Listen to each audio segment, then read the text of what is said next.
Assalomu alaykum. Urganch Metan servisi obunachilari. Bugun servisimizda ishlar bilan bir qator tanishtirib o'tamiz. Bugun servisimizda Kia Sportage Propan, Jetour Propan, Tracker Propan, Spark Metan, Malibu Propanlar hakkında ozgina ma'lumot berib o'tamiz. Qaysi qancha narsa qo'yiladi, necha tip yuradi, cheklanib yuradi, shu bo'yicha ozgina qisqacha ma'lumot berib o'tamiz. Video qiziq bo'lsa oxiridan ko'rsangizlar. Berlinidan kelgan klientimiz, Nukusdan kelgan klientimiz.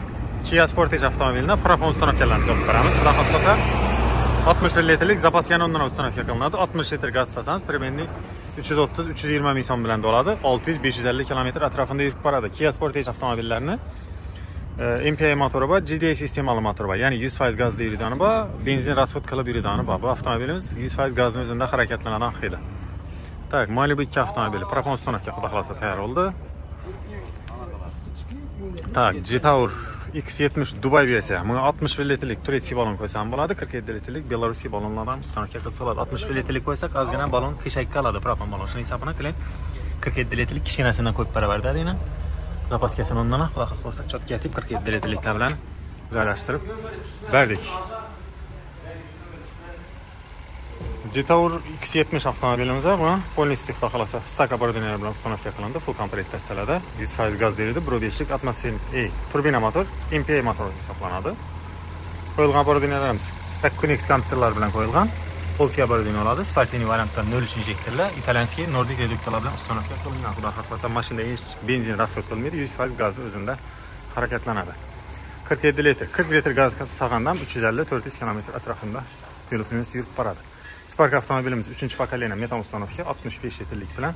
65 litrlik balonimiz bugungi kunda 70 ming, 80 ming so'm bilan doladi. Spark avtomobillari 180-200 km atrofida yurib turibdi. Zavodskiy postavkalar ustanovka qilinib turibdi. Zavodskiy postavka bilan uголnikning razницасida 200 ming so'm farqi bor. Ko'p klientimiz ichida da bo'ladi ekan, uголlar отдельный oladi.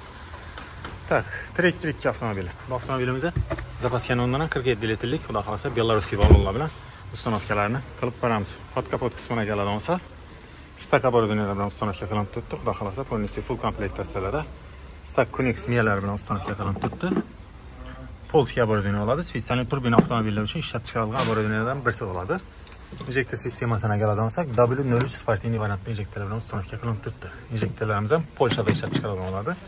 Reduktorga keladigan bo'lsak, italyanskiy Nordic reduktorlar bilan ustanovka qilinib turibdi. Reduktorni Xitoy bilan originalni farqlashni avvalgi videoda ko'rsatib o'tgandim. Kanalga o'tsangizda videolari bor.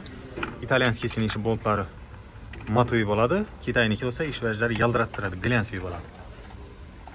Avtomobilimiz xudo xolasa 40 litr gaz bilan 350-400 km atrofida bugungi kunda yurib turibdi. 40 litr gaz sig'animizdan 220 ming so'm, 210 ming so'm bilan dolib turibdi.